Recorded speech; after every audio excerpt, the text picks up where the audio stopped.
নারদের সংশয় দূর করবার জন্য, সাধুর মহিমা জগতে প্রকাশ করবার জন্য গোবিন্দ বললেন, নারদ, আজ 2 দিন ধরে আমার ভিতরে একটা জিনিস খেতে ইচ্ছা করছে, আমি উত্তরটা পরে দিচ্ছি, তুমি আগে আমার এই ইচ্ছাটা পূর্ণ করো। কি ইচ্ছা? বলে নরমাংস খেতে খুব স্বাদ হয়েছে। বলে না না। বললেন আমার ইচ্ছা হয়েছে, তুমি বিশ্বাস করো, আমি নরমাংস চাই। সুধীবৃন্দ ছুরি দিলেন আর বড় একটা থালা পাত্র দিলেন। উনি 7 দিন ধরে খুঁজে, বললেন সময় 7 দিন, কেউ দেয়, কেউ বিশ্বাস করে যে গোবিন্দ নরমাংস খাবে? ফিরে গিয়ে বললেন, কি আজগবি প্রস্তাবনা করছো?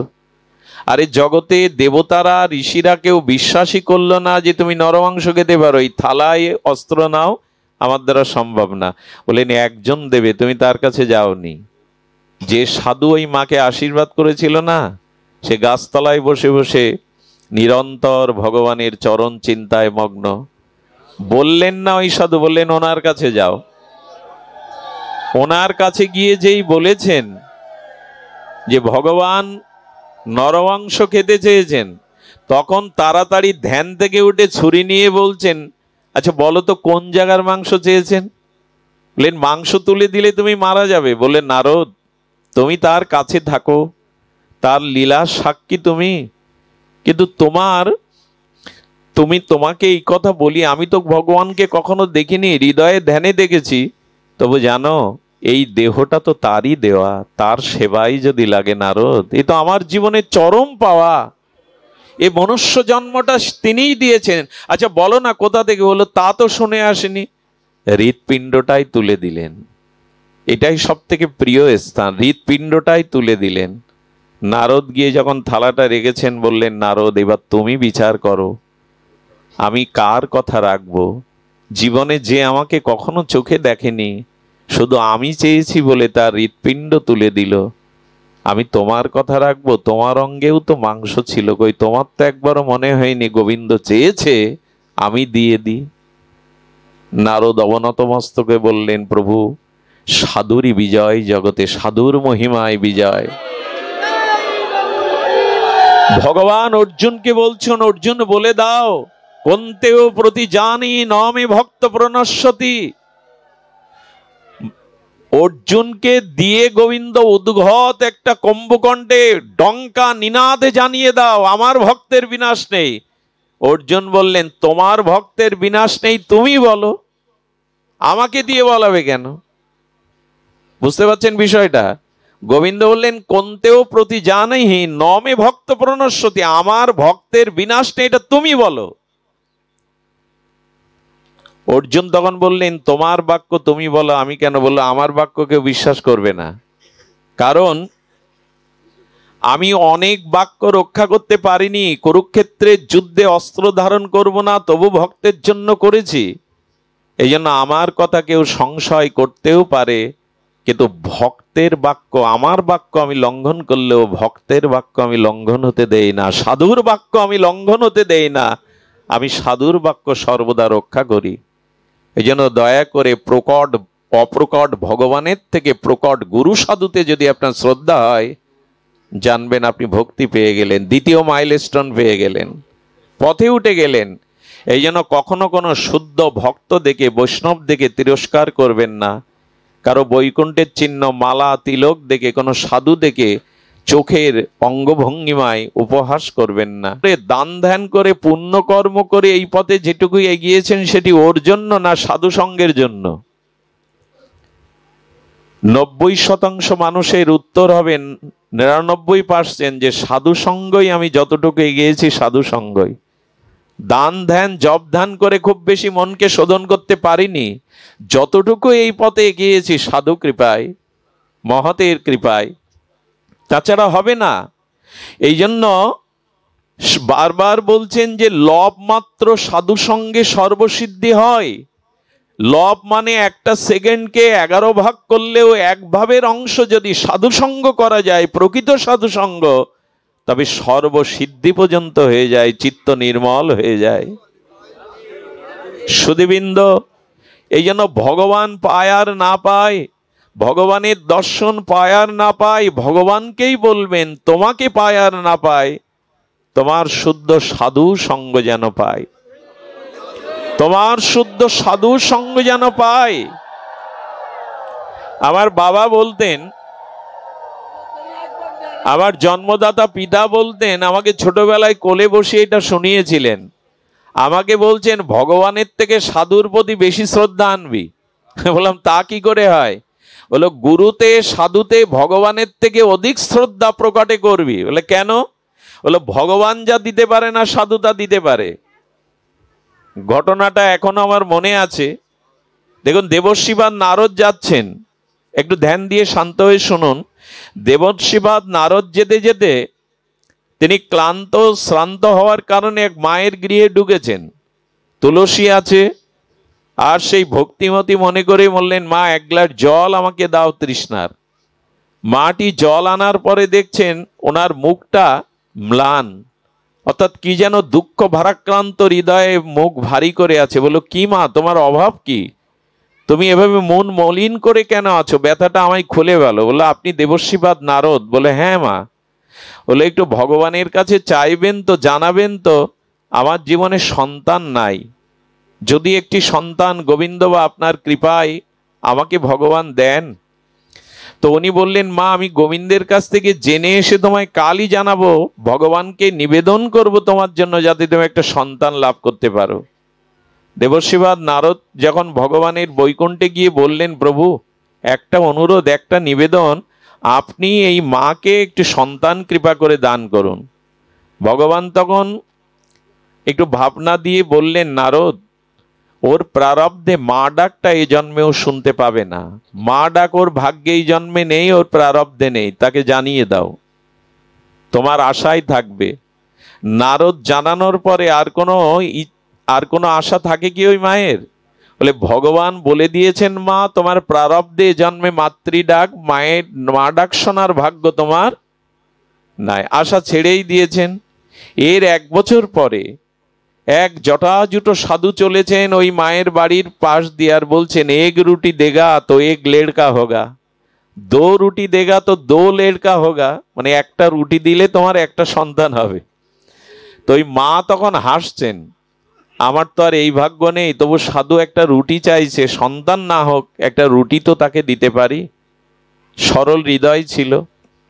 সাধুকে ডেকে চরণ জল করে একটু প্রসাদ করে 2টো রুটি সবজি দিয়েছেন।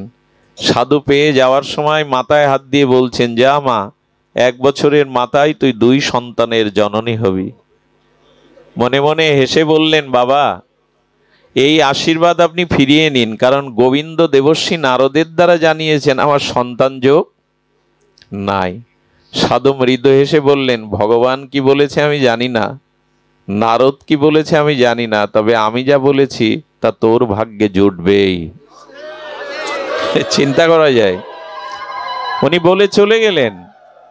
সুধীবৃন্দ 1 বছরের মাথায় উনি যমজ সন্তান প্রসব করলেন। যমজ সন্তান প্রসব করে ছেলেরা যখন কৌমার অবস্থা ত্যাগ করে পৌগণ্ড লীলায় এসেছেন, তারা হাসছেন, খেলছেন, তারা আঙিনাতে খেলা করছেন, লুকোচুরি খেলা করছেন। নারদ যেতে যেতে অনেক বছর পর মনে করেছে মা দুঃখী, মাকে একটু হরিকথা শুনিয়ে যায় যাতে সান্ত্বনা পায়। দেখছে 2টো আঙিনায় বাচ্চা খেলা করছে। বললেন, এরা কারা মা? বললেন, এরা আমার সন্তান। বলে, আদৌ আমি বিশ্বাস করি না, ভগবানের কথা মিথ্যা হতে পারে না। বলে, আমারও তো তাই প্রশ্ন, আপনি ভগবানের নামে মিথ্যাটা কেন বলে গেলেন আমার কাছে, যে ভগবানই বলেছেন তোমার সন্তান যোগ নাই? নারদ বলছে, মা তোমার উত্তর দেওয়ার আগে আমি একজনের কাছে উত্তর নিয়ে আসি। উনি ছুটে বৈকুণ্ঠে চলে গেছেন, ওনার গতাগতি ত্রিলোকে সবখানে।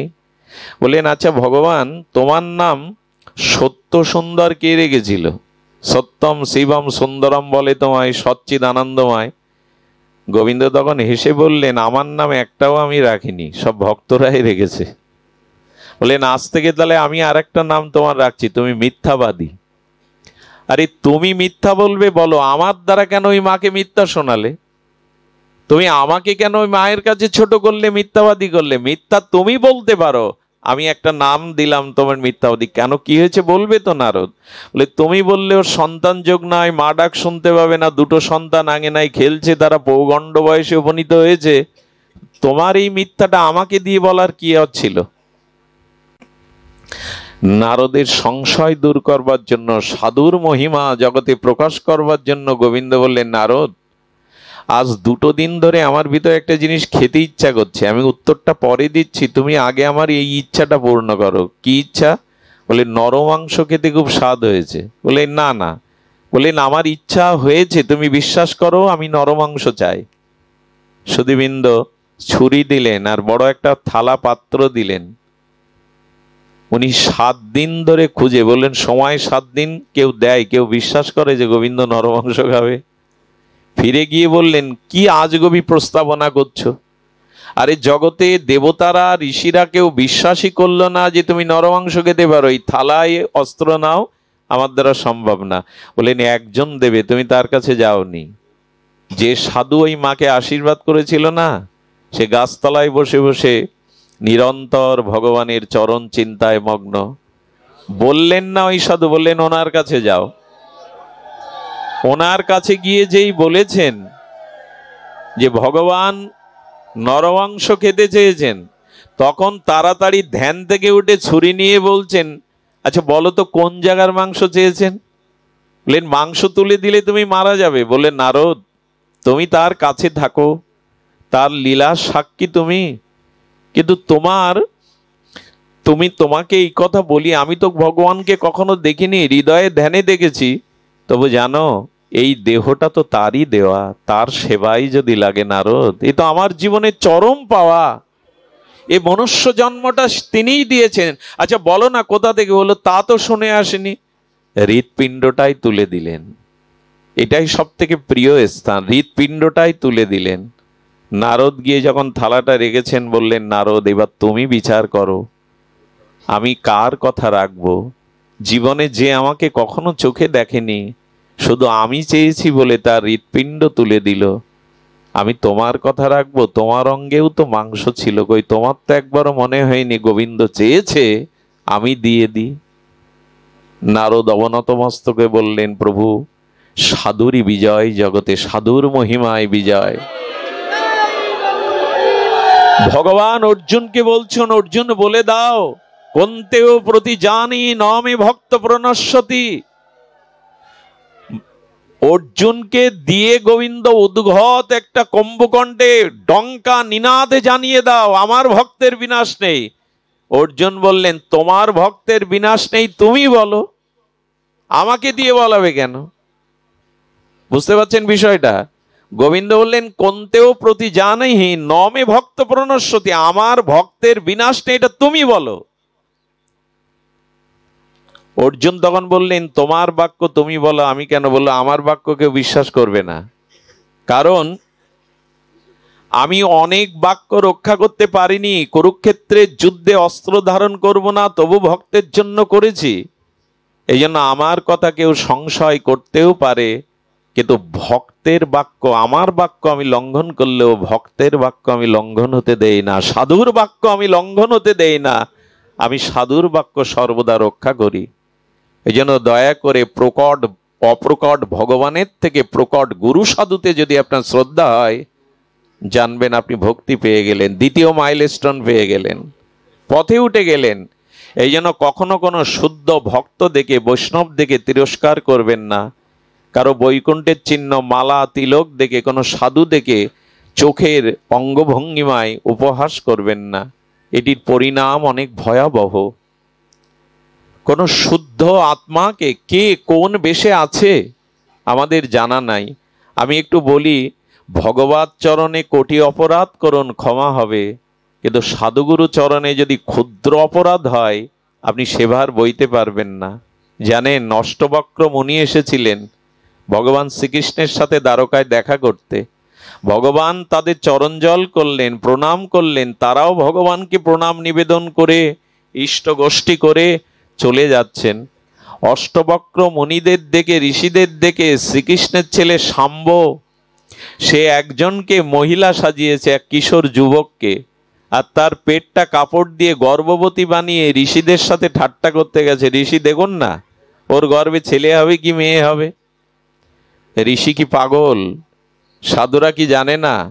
ঋষিরা চিন্তা করলেন, ভগবান শ্রীকৃষ্ণ বর্তমান থাকায় যদি দ্বারকাধীশ কৃষ্ণের বংশের ছেলেদের এই জাতীয় মুনি ঋষিদের প্রতি ঠাট্টাবোধ আছে, তাই এই ভারতকেই এরা শেষ করে দেবে, এদের শেষ করা দরকার।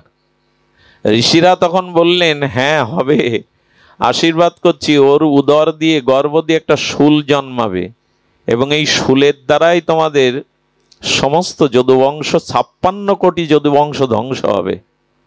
দয়া করে এই শূল জন্মালো, বলরামকে বলা হলো একটা উপায় বলে দিন। বলরাম বললেন, ওই শূল গিয়ে সমুদ্রের তীরে ঘষে শেষ করে ফেলো। ঘষতে ঘষতে ঘষতে ঘষতে ঘষতে ঘষতে সেই ফেনা আনিব, ফেনার মধ্যে দিয়ে এক কণা চলে গেল, ওইটা একটু মাছ খেলো, মাছের পেটে বাড়তে লাগলো, সমুদ্রের মাছ বড় হয়, ওই মাছ ধীবর পেল, ওই মাছ কাটতে গিয়ে গিন্নি সেই শলা পেল, সেই লোহার শলা নিয়ে আর কর্মকারের কাছ থেকে বেজলো, কর্মকারটা তীর করলো, ওই তীর একজন কিনলো, ওই তীরের দ্বারায় ভগবান শ্রীকৃষ্ণের চরণ দোকানা পাখি মনে করে সেই ব্যাত নিক্ষেপ করলো, ওতেই ভগবান লীলা সংবরণ করেছিলেন, এরকম ইতিহাস যেটা আছে। আমি যেটা বলছিলাম, ভগবানের বংশের সন্তানদের, ঋষিমণিদের, সাধুদের উপহাস করায় 56 কোটি যদুবংশ ধ্বংস হলো। সাধুগুরু বৈষ্ণবের পেছনে লাগতে যাবেন না, তাদেরকে উপহাস যে যার কর্ম করছে। আচ্ছা, যদি বলেন সাধু কোনো অন্যায় করলে বলা যাবে না, তাদের শাসন করা যাবে না? করা যাবে। তার গুরুদেব বা যিনি শাসনকর্তা রাজা, তার উপরে ভাত দিয়ে দিন। আপনি দূর থেকে সমালোচনা করে আপনি তার নিষ্কৃতি করতে পারবেন না। ইতিপূর্বে যদি সাধুচরণে কোনো অপরাধ হয়, আমি দয়া করে সেই সাধু যদি বেঁচে থাকেন তার চরণে গিয়ে ক্ষমা প্রার্থনা করবেন বারবার। ভগবান বললেন, হরিদাস ঠাকুরের কাছে পাঠিয়েছিল লক্ষ্যহীরাকে রামচন্দ্র খান। লক্ষ্যহীরাকে উদ্ধার করে রামচন্দ্রের প্রতি অভিশাপ দেননি, কিন্তু এই যে অপরাধ করেছিল ভক্তচরণে, তাতে করে রামচন্দ্রের খানে বংশও শেষ হয়ে গিয়েছিল। ব্রহ্মা শ্রীকৃষ্ণের সখার গোবৎস রাখালদের হরণ করে গুহার মধ্যে, পর্বতের মধ্যে, পাহাড়ের মধ্যে 1 বছর আটকে রেখেছিল। গোবিন্দ যদিও সমস্ত গাভী, বৎস আর সখাদের রূপ ধরে 1 বছর লীলা করে গিয়েছিলেন, কেউ বুঝতে পারেনি। কারো সন্তান হয়ে, কারো গাভী হয়ে, কারো বৎস হয়ে ভগবানই রূপ নিয়েছিলেন। 1 বছর পরে ব্রহ্মা দেখলেন যাদের আটকে রেখেছি তারাও তো বাইরে। ব্রহ্মা ভগবানকে চিনতে পেরে চরণে পড়ে বললেন, অপরাধ করেছি, তোমাকে চিনতে পারিনি। বলে, আমার চরণে অপরাধ করেছো, এর জন্য আমি তোমাকে অভিশাপ দেব না, কিন্তু আমার ভক্ত চরণে যদি কেউ অপরাধ করে সেটা আমি সহন করি না। যাও, যমন কুলে জন্ম নাও, যমন কুলে জন্ম নিতে হবে তোমায়। উনি হরিদাস হয়ে এলেন। দয়া করে ভগবানের চরণে হাজার অপরাধ করলেও ভগবান দয়া ক্ষমার মূর্ত প্রতিক্ষমা করবেন। সাধু চরণে অপরাধ করলেও সাধু কাউকে অভিশাপ দেয় না, কিন্তু সাধু চরণ ধুলে প্রতিটি কণায় মাত্র কিন্তু ফল তুলে নেবে। আজকে হরি নামে কাজ হচ্ছে না কেন? বলে, যারা সাধু নিন্দা করে, ভগবানের প্রচারকের নিন্দা করে, হরিনাম তাদেরকে সহায়ক করে না, হরিনাম তাদের কৃপা করে না। সাধু নিন্দাকারী নাম অপরাধে, তার নামে কোনো ক্রিয়া হবে না। এই জন্য দয়া করে সতর্ক হন, সাধু সঙ্গটা সতর্ক হয়ে করুন, নিরপরাধে করুন। আমাদের শাস্ত্রে বারবার বলছেন যে সাধুর প্রতি যথার্থ শ্রদ্ধা রেখে সাধু সঙ্গ করুন, আপনার চিত্তে কি আসবে? আচ্ছা, রস থেকে চিনি হয়, চিনি থেকে মিশ্রি হয়, কিন্তু মিশ্রি চিনিতে রস থাকে কিনা? রসই তো থাকে। চিনি চুষলে কি থাকে? রস দেখা যায় না। রসটাই তো গুড় হয়ে চিনি হয়েছে, কিন্তু চিনির মধ্যে দানা হলে কি হবে? রস আছে। ঠিক তেমনি এই এক একটি সিঁড়ি পূর্বটা পরে গিয়ে মিশেছে। প্রথমে শ্রদ্ধা এলো, তারপরে কি এলো? সাধু সঙ্গ এলো। এই শ্রদ্ধাটা কিন্তু নষ্ট হলো না, সাধু সঙ্গে শ্রদ্ধাটা আরো অধিক বেড়ে গেল। আর এই সাধু সঙ্গ যখনই হলো, তখন আরেকটি মাইলস্টোন সামনে এলো, সেটা হলো ভজন ক্রিয়া। এটি বলেই পাঠ রাখবো, কি এলো? ভজন ক্রিয়া। অর্থাৎ আপনি সাধু সঙ্গ ঠিক ঠিক করছেন কিনা, আর একটা মাইলস্টোন দেখা দেবে, আপনার জীবনে পরিবর্তন আসবে, স্বভাবের পরিবর্তন, আপনার জীবনে ভজন চলে আসবে। যদি সাধুসঙ্গ করেও হরিনামে রুচি না আসে, স্বভাব পরিবর্তন না হয়, আপনার ভজনে যদি অগ্রগতি না হয়, জানবেন সাধুসঙ্গ এখনো আপনার হয়নি। সাধুসঙ্গ হলো তো ভজন আপনার জীবনে এলো। যে ভজন আমি করতাম না, যে ভজন অঙ্গ আমার অনুশীলন ছিল না, ওই ভজন আপনার আসবেই। সাধুসঙ্গ করে যদি ভজন না এলো, জানতে হবে সাধুসঙ্গ যথাযথ আপনার হয়নি। এটি আরেকটি মাইল স্টেশন, সেটা হলো যে ভজন আসবেই, ভজনক্রিয়া, ভজনক্রিয়া আসবে। আমাদের ভজন আসে তো, এই যে এত কথা শুনছি আমরা, একাদশী ব্রত, হরিনাম নিত্য জপ, নিত্য গীতা ভাগবত অধ্যয়ন অথবা শ্রবণ কীর্তন, একটু বৈষ্ণব সেবা, একটু মানুষের প্রতি সুব্যবহার, এই ভজনের দ্বারা আমার কিছুটা কাম কমেছে কিনা, ক্রোধ কমেছে কিনা, হিংসা বিদ্বেষ কমেছে কিনা, এগুলো একটু চেয়ে দেখুন। যদি এই ভজন ক্রিয়া আপনার জীবনে না আসে, জানবেন যথাযথ সাধুসঙ্গ হচ্ছে না। বাইরে যশ খ্যাতি দিয়ে কি হবে, 1.5 জোড়া নাম কিনে কি হবে, আমার আলোচনায় 1000 লোক আসে, এতে কাজ হবে না যদি ভজন ভেতরে না থাকে। এই জন্য ভজন আসছে না মানে, ভজনে রুচি আসছে না মানে, জানবেন শুদ্ধ সাধুসঙ্গ ভজন করিয়ে নেবে। সাধু কৃপা এমন যে ভজন আপনাকে করিয়ে নেবে। আমাদের এই হাওড়ায় একজন 2 বোতল করে মদ খেতেন সন্ধ্যায়। বৃন্দাবন থেকে এক গুরুদেব এসেছেন, আর লুঙ্গি পরে না, নেশা করে গুরুদেবের সামনে সবাই বাধা দিতে যাচ্ছে। গুরুদেবের কি দয়া হলো, শ্রী গুরুদেব দিকে তাকিয়ে বললেন, ওকে আসতে দাও। এসে চরণে পড়ে বললেন, বাবা আমাকে দীক্ষা দিন। বলে, কাল সকালে স্নান করে এসো, দীক্ষা দেব। ওর কিসে বিশ্বাস হয়ে গেল। সকালে এলো, বাবা ওকে ধুতি পরিয়ে একটা তুলসীর মালা দিয়ে কানে মন্ত্র দিয়ে বললেন, আচ্ছা মদ ক গ্লাস করে খাস? বললেন, সন্ধ্যায় 2 গ্লাস করে লাগে। বললেন, আর একটা কুঅভ্যাস আছে, পর স্ত্রীর প্রতি আসক্তি আছে? বললো, আছে বাবা, মিথ্যা বলবো না। বললো, যা, আমি যে নাম তোর কানে দিলাম, প্রতিদিন একবার করে একটু স্মরণ করবি, আমি দেখি তোর ওই কুঅভ্যাস শক্তি বেশি না আমার কৃপার শক্তি বেশি। যা, কোনটার শক্তি বেশি আমি দেখব। বিশ্বাস করুন, 1 সপ্তাহ বাদে উনি নেশা ছেড়ে দিয়ে মালা তিলক পরে হাড়ি পাতিল কিনে এনে ভগবানের ভোগ লাগিয়ে প্রসাদ পেতে লাগলেন। শুধু তাই না, করতাল বাজিয়ে ভোরবেলা নগর কীর্তন করতে বেরোতেন। 6 মাস পরে বাবা আসলে বললেন, এই দেখ সাধুসঙ্গের মহিমা, দেখ শ্রী গুরুদেবের ভজন ক্রিয়া দেখ। এই জন্য আমরা ভজন করছি বটে, এটা আমাদের চিত্ত যদি শুদ্ধ না হয়, কাম ক্রোধ লোভ হিংসা আমাদের ভেতর থেকে যদি কিছুটা ক্ষয় না হয়, তো জানবেন ভজন ঠিক ঠিক হচ্ছে না। সাধুসঙ্গ না হলে ভজন আসবে না। আর ভজন ক্রিয়া যখনই আসবে আপনার মধ্যে, একটু হরিনাম, একটু সাধুসঙ্গ, একটু বৈষ্ণব সেবা, একটু গোবিন্দের চরণে ফুল তুলসী, যখন এই ভজন আসবে আপনার, তখনই আপনার অনাথের মেঘগুলো কেটে যাবে। পূর্ব জন্মের যে কুসংস্কার ভোগ, এটা তখন কেটে যাবে। সুধীবৃন্দ, বিশ্বাস করুন হরি কথাতে। আরে একজন পাহাড়ে উঠতে গিয়ে আর সৌন্দর্য দেখতে গিয়ে স্লিপ করেছে, তো পাহাড়ের একটা ঝুড়ি, গাছের ঝুড়ি ধরে ধরে পড়েছে, নিচে পড়লেই তো মৃত্যু। ও তখন বাঁচবার জন্য মাথাটা নিচের দিকে ঝুড়িতে ঝুলে বলছেন, হে ভগবান শঙ্কর, হে আশুতোষ, কৃপা করো। ভগবান শঙ্কর তখন বললেন যে, দেখ তুই হাত ছেড়ে দে, নিচে পড়, আমি তোকে ধরবো। আমাকে যখন ডেকেছিস আমি তোকে রক্ষা করব। বললেন, ঠাকুর ঠিক ঠিক বিশ্বাস হচ্ছে না ধরবে কিনা। বলে, এক কাজ করো, আগে আমাকে দেখা দাও, তাহলে বিশ্বাস করবো যে তুমি ধরবে। সুধীবৃন্দ, আমাদের অবস্থাটা তাই। শ্রদ্ধা বিশ্বাস আগে স্থাপন করুন শাস্ত্রবাক্যের প্রতি, যে সাধুসঙ্গ করলে ক্রিয়া হবে, সাধুসঙ্গের মহিমায় আপনার চিত্তশুদ্ধি হবে। এটি আগে বিশ্বাসে আনুন, শ্রদ্ধায় আনুন, শ্রদ্ধার সহিত সাধুসঙ্গ করুন।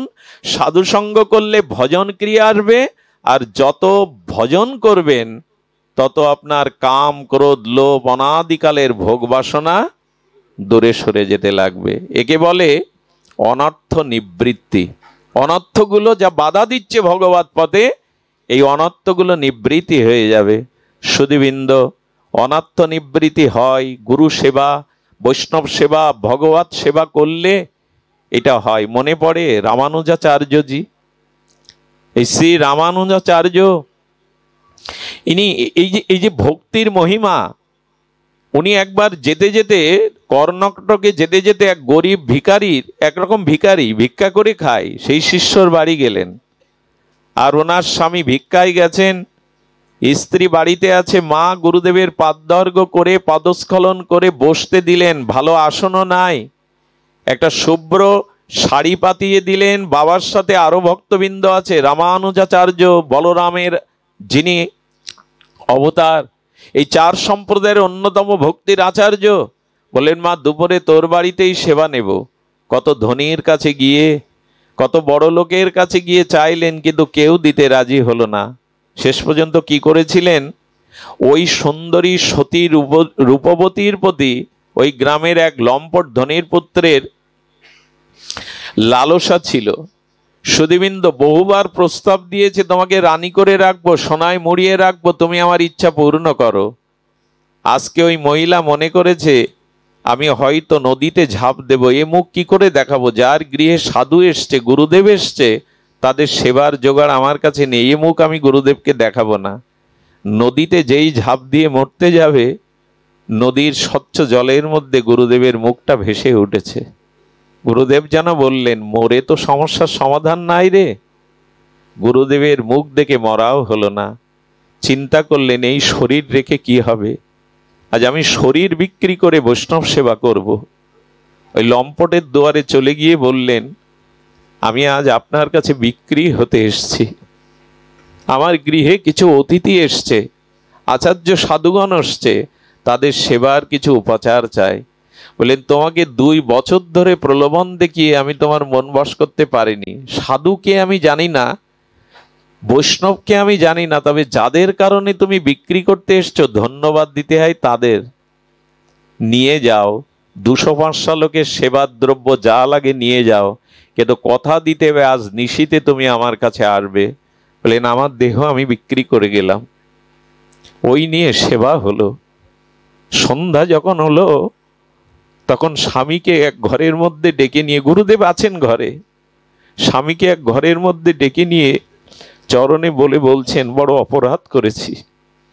এই জীবন যৌবন ইহকাল পরকাল আপনার চরণে ব্রহ্মা অগ্নি সাক্ষী করে দিয়েছিলাম, কিন্তু আপনার অজান্তে আজ মহা অপরাধ করে বসেছি।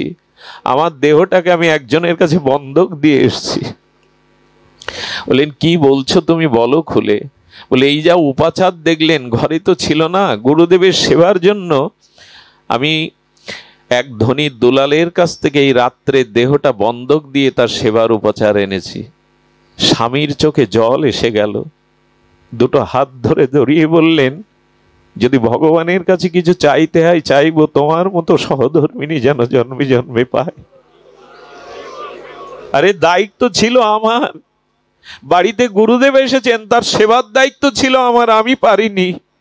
কিন্তু তুমি আজ সেই গুরুদেবের সেবার জন্য দেহ বিক্রি করে দিয়েছ, ধন্য তুমি। তবে শোনো, আমি প্রসাদ গুছিয়ে দিচ্ছি। যার দ্রব্য গুরু সেবায় ভগবত সেবায় লাগে তাকে লম্পট বলো না, সে লম্পট না। তোমার কোথাও ভুল হচ্ছে। সবার দ্রব্য কি ভগবানের সেবায় লাগে, ভক্ত সেবায় লাগে? ধনজন তো সকলের আছে, সৎ কাজে সবার ঐশ্বর্য, সবার ধন ব্যয় হয় না। তুমি জেনে রাখো, যার দ্রব্য গুরু সেবায় ভগবত সেবায় লাগে সে লম্পট হতে পারে না। তুমি যাও, তার কাছেই প্রসাদ নিয়ে যাও। পৃথিবীতে ঘটে যাওয়া, এই কলিতে ঘটে যাওয়া, 500-700 বছর আগে ঘটে যাওয়া ঘটনা। উনি লাল পেড়ে সাদা কোলের শাড়ি পরলেন, হাতে কিছু প্রসাদ নিলেন।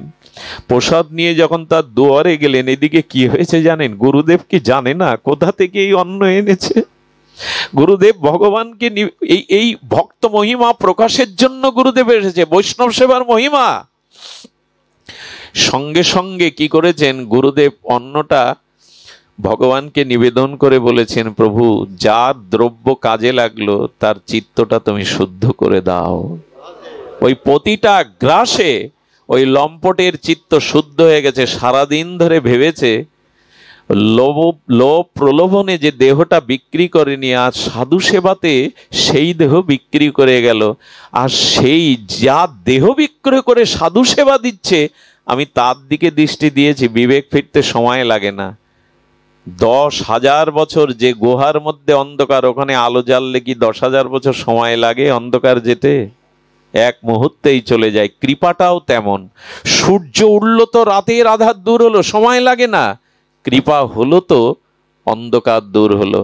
ঘরে যখন ঢুকেছে তখন সেই লম্পট বসেই ছিল, আজকে আর লম্পট নাই। ওর সমস্ত কুচুত্ত বৃত্তি গুরুদেবের কৃপাতে, প্রসাদ কৃপাতে দূরীভূত হয়ে গেছে। সুধীবৃন্দ, যেই ওই রমণী দোয়ার দিয়ে ঢুকেছে, একটা প্রদীপ জ্বালানো ছিল, চরণে পড়ে বললেন, বড় অপরাধ হয়ে গেছে, পারলে এই নরাধমকে ক্ষমা করো তুমি। আর একটা নিবেদন তোমার চরণে, যে গুরুদেবের সেবাতে আমার মতো অসুর দানবেরও কোভিডটি শোধনায় একবার তার কাছে নিয়ে যাবে আমায়। আমি মানুষ হতে চাই, আমার চিত্ত চাইছে তার চরণ দর্শনে। পরের দিন সকালে তার দীক্ষা হলো, জীবনই বদলে গেল। গুরুদেব যাওয়ার সময় বললেন, মা এই হলো বৈষ্ণব সেবার মহিমা, মনে রাখিস। সুধীবৃন্দ, আমাদের জীবনে এত ত্যাগ নাও থাকতে পারে, কিন্তু জানেন সাধু সেবা, বৈষ্ণব সেবা, এগুলির মহিমা অনন্য। আর সেবা মানে শুধু পঞ্চ ব্যঞ্জন রান্না করে সাধুকে দেবা না, সাধুর আদেশকে, সাধুর নির্দেশকে জীবনে চরিত্রার্থ করলে, জীবনে চরিত্রায়ন করলে সাধু দেখে যে আনন্দ পান, এরই নাম সেবা। আমি যদি দেখি শাস্ত্র কথা শুনে আপনি জীবন বদলেছেন, ভগবত পথে এগিয়েছেন, এটাই হলো সেবা। সেবা শব্দের অর্থ হলো আনন্দ। শুধু ভালো প্রসাদ আদি দিয়ে, পঞ্চ ব্যঞ্জন দিয়ে সেবা করা, ধুতি 1000 টাকা প্রণামী দিলেই কি সেবা হয়? যদি সাধু বাক্যকে শ্রদ্ধা করে জীবন পরিবর্তন করেন, আপনার জীবনে ভজন আসে, সেটাই হলো। ছোট্ট একটা ঘটনা বলি, ঘটনাটা অনেক আগে বলেছি। আমি এই মাইলস্টোনেই থেমে যাব আজ। সেটা হলো এই সাধু সঙ্গ, অনর্থ নিবৃত্তি। এই অনর্থ নিবৃত্তিতেই আমাদের রুচি আসবে, আসক্তি আসবে, আমাদের নিষ্ঠা আসবে। শুনুন তাহলে, এই রামানুজাচার্য তার এক ভক্তকে বলে দিয়েছিলেন, শোন, জীবিত বা মৃত, গলে তুলসীর মালা, তিলক মালা, সাধু বেশ, যে সম্প্রদায় হোক, দেখলে তাকে নিজের ভাই জ্ঞান করবি। সেখান থেকে যাকে দেখতেন উনি তাকে শ্রদ্ধা করতেন, সেবা করাতেন, ভাই জ্ঞান করতেন। একদিন নদীর তীরে বটবৃক্ষের ছায়ে বসে হরিনাম জপ করছে, দেখছে একটা যুবকের লাশ ভেসে যাচ্ছে। কি ভেসে যাচ্ছে? লাশ। আরে তার গলায় তুলসীর মালা, তিলকটা ধুয়ে গেলেও যারা প্রতিদিন তিলক নাই, দেখবেন একটা রেখা হয়ে যায় কপালে। তো এই রেখাটা তিলক দেখে, গলায় তুলসীর মালা দেখে ওকে ঝাঁপ দিয়ে গিয়ে কুলে তুলেছে। কুলে তুলে কি করেছে জানেন? পবিত্র জলে স্নান করিয়ে তিলক মালা দিয়ে শ্মশানে লোকজন ডেকে তার অন্ত্যেষ্টি ক্রিয়া করেছে। সবাই বলছে, কি হয় তোমার? ওই যে গুরুদেব বলেছেন সাধু মানে তোমার ভাই। উনি বললেন, আমার ভাই হয়। বলে, এতদিন তো দেখিনি। বলো, বাইরে ছিল, সে দেহ রেখেছে, তার কাজ আমি করব। উনি হবিষণ্ণ করতে লাগলেন। আর করে বৈষ্ণব শ্রাদ্ধ 11 দিন উনি 500 ব্রাহ্মণকে নিমন্ত্রণ করলেন এবং আনুষঙ্গিক অন্যদের নিমন্ত্রণ করলেন। ওইটা ছিল ব্রাহ্মণ পল্লী। খুব ধ্যান দিয়ে শুনুন, লীলাটি বিশ্রাম লীলা। তো যখন 500 ব্রাহ্মণের ওনার ভাই পরিচয় দিয়ে নিমন্ত্রণ করেছেন, এদিকে প্রসাদ রান্না হয়েছে, বৈষ্ণব শ্রাদ্ধাদি হয়েছে, 500 লোকের আয়োজনও সম্পন্ন। এর মধ্যে কিছু কিছু মানুষ থাকে তো প্রচার করার। ব্রাহ্মণ পল্লীতে গিয়ে বলছেন, কার বৈষ্ণব শ্রাদ্ধে প্রসাদ পেতে যাচ্ছেন? আরে ও নদীতে ভেসে আসছিল একটা লাশ, ওর গলায় মালা দেখে ভাই পরিচয় দিয়েছে, ওর ভাই না। কিছু মানুষ তো থাকে। আরে ও কোন জাতি, কোন পরিচয় নেই, কোন বর্ণ নেই, ওর প্রসাদ পেতে যাবেন শ্রাদ্ধে, বৈষ্ণব শ্রাদ্ধে? ব্রাহ্মণগণ তো এমনি নিয়মে করা হন, ওনাকে ডেকে জানিয়ে দিলেন তার পরিচয় জানা নেই, সে কোন জাতির, সে কোন উপজাতির, বা কি তার পরিচয়, কি তার বর্ণ, তোমার এই মহোৎসবের প্রসাদ আমরা পাবো না। সুধীবৃন্দ, এদিকে রান্না, কীর্তন, পাঠ চলছে, কেউ আসবে না দুয়ারে। উনি গুরুদেবের চরণে গিয়ে পড়লেন, রামানুজাচার্যের গুরুদেবের চরণে পড়ে বললেন, প্রভু কৃপা করুন, আপনি আর আপনার আদেশেই আমি সাধুগুরু বৈষ্ণবকে ভাই মনে করে এই কর্ম করতে গিয়ে কেউ আমার গৃহে আসবে না। গুরুদেব মাথায় হাত দিয়ে চোখ বন্ধ করে কি বললেন জানেন? চোখ বন্ধ করে বলদেবকে স্মরণ করলেন, ভগবানকে। কি একটা উনি আদেশ পেয়ে বললেন, যা 500 না, তোর গৃহে 1000 বৈষ্ণব, 1000 ব্রাহ্মণ সেবা নিতে যাবে, যা। সামাত্য সদ্গুরু রামানুজাচার্য বলে দিলেন, যা। সুধীবৃন্দ, কি ঘটলো জানেন? আমি গল্প শোনাইনি, কি ঘটলো জানেন? বৈকুণ্ঠে স্বয়ং ভগবান, বৈকুণ্ঠের যে পার্ষদগণ ছিলেন, 4 ভুজা পার্ষদ, তাদের বললেন ব্রাহ্মণ বেশে গিয়ে ওর বাড়িতে সেবা নিয়ে এসো বৈকুণ্ঠ হতে। ভাবা যায় বৈষ্ণব সেবার মহিমা, সাধু ভক্তির মহিমা।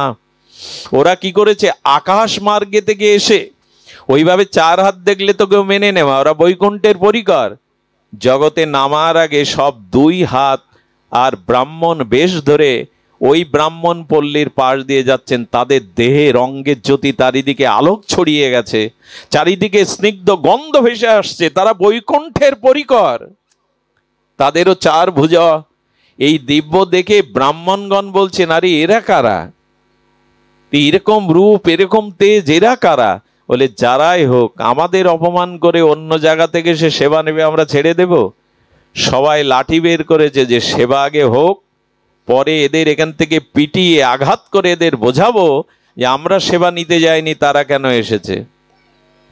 ওদের দেখিয়ে দেখিয়ে এসে, আর যখন 1000 বৈষ্ণব সাধু ব্রাহ্মণ দেখেছে, তখন ওনার মনে আনন্দ, কিন্তু বললেন, আমার তো 500 আয়োজন। সেই পরিকর করুন, বললেন, বাবা তোমার চিন্তা নেই, 500 না, 5000 আসলেও তোমার এই প্রসাদে হয়ে যাবে। তাদের দেখে শ্রদ্ধা হলো, তাদের দেখে মনে হলো এরা সাধারণ না। কেউ পরিবেশন করছেন, কেউ হরিধ্বনি দিচ্ছেন, কেউ জয়ধ্বনি দিচ্ছেন, সবাই বসেছে। আর সেই প্রসাদ ওদের হস্ত স্পর্শ করে বৈকুণ্ঠের প্রসাদী হয়ে গিয়ে পরমানন্দে পাচ্ছেন, আর জয়ধ্বনিতে মুখরিত হয়ে গেছে চারিদিকে, হরিধ্বনিতে মুখরিত হয়ে গেছে চারিদিকে। যে ব্রাহ্মণরা, লক্ষ্য করুন, যে ব্রাহ্মণরা লাঠি নিয়ে দাঁড়িয়েছিল, তারা এই অবাক কাণ্ড দেখছে। কারা এরা? সুধীবৃন্দ, যখন প্রসাদ নিয়ে চলে যাবে, ওরা লাঠি নিয়ে প্রস্তুত হয়ে আছে। ওদের সামনে এসে কি করলো জানেন? সেই চতুর্ভুজ রূপে ওরা আকাশ মার্গে উড়ে যেতে লাগলো। আর এই চতুর্ভুজ দেখে, এরা তো পণ্ডিত ব্রাহ্মণ, এরা জানে কারা। ওদের চোখে জল ভরে গেছে। আজ বৈকুণ্ঠ থেকে বৈকুণ্ঠ দূত এসেছে সেবা নিতে। নিজেদের অপরাধ চিন্তা করে লাঠি ফেলে দিয়ে আশ্রমে গিয়ে বাবার চরণে পড়েল, বাবা ক্ষমা করে দাও, তোমার মতো সাধু পাশে বাস করছে, অথচ চিনতে পারেনি বাবা, ওরা বৈকুণ্ঠের পরিকর এসেছিল নারায়ণের। আজ আমাদেরকে তুমি কৃপা করো, তুমি ক্ষমা না করলে, তুমি কৃপা না করলে আজ বৈকুণ্ঠের অধীশ্বর ভগবান ক্ষমা করবে না। আনুগত হয়ে গেল এই সাধুর। আমি বলি কি, একটু সাধু সঙ্গ করুন, সাধু বৈষ্ণব সেবা। আর আমি সেবা মানে বারবার বলছি, শুধু পঞ্চব্যঞ্জন দিয়ে, টাকা দিয়ে, দক্ষিণা দিয়ে নয়, সাধুর আদেশকে, সাধুর বাক্যকে জীবনে প্রতিপালন করুন, চরিত্রায়ন করুন। এই যে সেবা, এই সেবার মধ্যে দিয়ে আপনার জীবনের অনর্থ, অনন্ত জন্মের পাপ প্রবৃত্তি, অনর্থ যা ভজনের পথে বাধা, সেই অশুদ্ধতা কেটে যাবে। এছাড়া যাওয়ার আর কোনো উপায় নেই। সাধু সঙ্গ বৈষ্ণব সেবাতে যাবে। আরে আমাদের পরম বৈষ্ণব চূড়ামণি, আরে সমস্ত সেবা করতে করতে করতে করতে সব কিছু শেষ করে দিয়েছেন। যা ছিল জমি জমা সম্পত্তি সব শেষ করে দিয়েছেন। আজ বৈষ্ণব সেবা নিত্য দেওয়ার মতো কিছু নেই। ভক্তমাল চরিত্রে বলছেন, বলে ডাকাতি করেও যদি বৈষ্ণব সেবা দিতে হয় তাও দেব। জঙ্গলের মধ্যে দাঁড়িয়েছে, যে যাবে ওইটা হরণ করে লুট করে সেবা দেব। বলেন এটা আবার কেমন যুক্তি শেখাচ্ছ? বলি এত সাধু সেবা দেওয়ার মহিমা বৈষ্ণব সেবার দাঁড়িয়েছে। গোবিন্দ, দ্বারকাধীশ গোবিন্দের চোখ ছলছল করছে। রুক্মিণী দেবী বলছে, প্রভু ভক্ত লীলা ছাড়া তো তোমার চোখে জল আসে না। বলে দেখো একটু দৃষ্টি দাও, আমার ভক্ত বৈষ্ণব সেবা গুরুদেবের আজ্ঞায় এমন করছে যে যা ছিল সব বিক্রি করে দিয়ে আজকে কিছু নেই বলে লুট করবার জন্য দাঁড়িয়েছে। বলে উপায় করো। বলো উপায় তোমাকে করতে হবে, চলো এক জায়গায় যাই, তুমি ভালো সেজে গুজে নাও, অলংকার পরে নাও। রথে করে রুক্মিণী দেবীকে অলংকার পরিয়ে গোবিন্দে হাতে অনেকের হীরার আংটি স্বর্ণ আংটি পরে দিব্য সেই বৈকুণ্ঠেশ্বর ভগবান নেমে আসছেন ওই পথ দিয়ে। রথ দিয়ে নেমে আসলে বললেন কি ভাগ্য আমার, এই যাকে দেখছি সমস্ত অঙ্গে রানী নিয়ে আসছেন রাজা, অস্ত্র নিয়ে সামনে দাঁড় করিয়ে আপনাদের কি বলবো, এক এক করে রুক্মিণী দেবীর দিকে তাকিয়ে বলছে সব খুলে দিন আমার কাছে। ভগবান বৈষ্ণব সেবাকে সহায়তা করবার জন্য রুক্মিণী দেবীকে সাজিয়ে এনেছেন।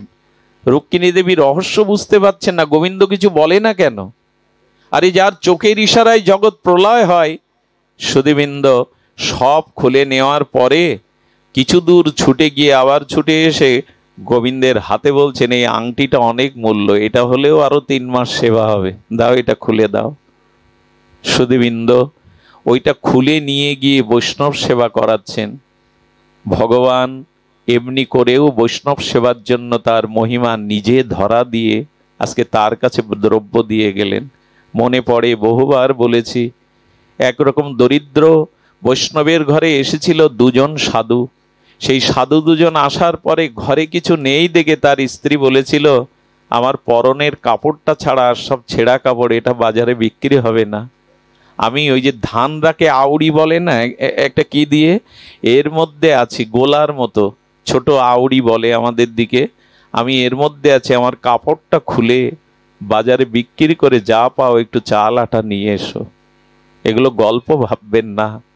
স্বামী বাজারে বিক্রি করে 4 আনা পেয়েছিল সে সময়, ওই নিয়ে যখন ওই ঘরের মধ্যে দরজা দিয়ে ওই মা একটু রুটি সবজি করে সেবা দিল, তখন সাধু 2 জন বলছে বাবা সেবা আমরা নেব না, কারণ নিশ্চয় রুটি তৈরি করেছে বাড়ির গৃহিণী মা, আমরা আশাতে হয়তো তিনি সন্তুষ্ট হননি, সন্তুষ্ট হলে পরিবেশনটাতে তিনিই করতেন, নিশ্চয়ই আমাদের আশাতে তিনি অপরাধ বোধ করছেন, এই জন্য আমাদের কত পরীক্ষা বলুন তো ভগবানের, কত পরীক্ষা। বলে উনি না দিলে আমরা সেবা নেব না। সাধু কাঁদতে কাঁদতে স্ত্রীর হাত ধরে বললেন কি করবে বলো, এত পরীক্ষা ভগবান নেয় কারো? আরে তুমি না পরিবেশন করলে ওরা সেবা নেবে না। হা গোবিন্দ বলে জল ছেড়ে দিয়ে বললেন তোমার যদি ইচ্ছা থাকে তো আমি এই অবস্থায় যাব, তোমার যদি ইচ্ছা থাকে। গোবিন্দ সেদিন দ্রৌপদীর মতো বস্ত্র অবতার হয়ে ওই মা রঙ্গকে বেড়ি দিয়ে ঘিরে দিলেন। স্বয়ং ভগবান বস্ত্র অবতার হয়ে এসে মায়ের অঙ্গকে ঘিরে দিয়ে দিলেন। সেই মায়ের সেবা নিয়ে তারা ধন্য হলো। আমাদের ইতিহাসে কোথাও বলা আছে সুধীবৃন্দ, তাই যথাযথ বৈষ্ণব সেবা সাধুসঙ্গ করুন, এর দ্বারা আর হোক অনন্ত জন্মের আমাদের অনর্থ যেগুলি, আমাদের হৃদয়ে কামনা বাসনা যেগুলি, যা ভগবৎ পথের বাধা, এই অনর্থ নিবৃত্তি হয়ে গিয়ে আপনার জীবনে নিষ্ঠা আনবে, রুচি আনবে, আসক্তি আনবে, ভাব আনবে, ভক্তি আনবে, এরপরেই প্রেম। এই ভগবৎ পথের যাত্রায় 9টি মাইলস্টোন, আমরা 4টে পর্যন্ত এলাম। যদি মহাপ্রভু কৃপা করে আবারও আপনাদের সাথে কখনো এভাবে মিলন ঘটায়, আমরা বাকি পথটুকু এগিয়ে গিয়ে প্রেম ভক্তির দুয়ারে পৌঁছাবো। আজ এইটুকুই। জয় শ্রী গুরু প্রেমানন্দে গৌর হরি বল। শ্রী রাধে।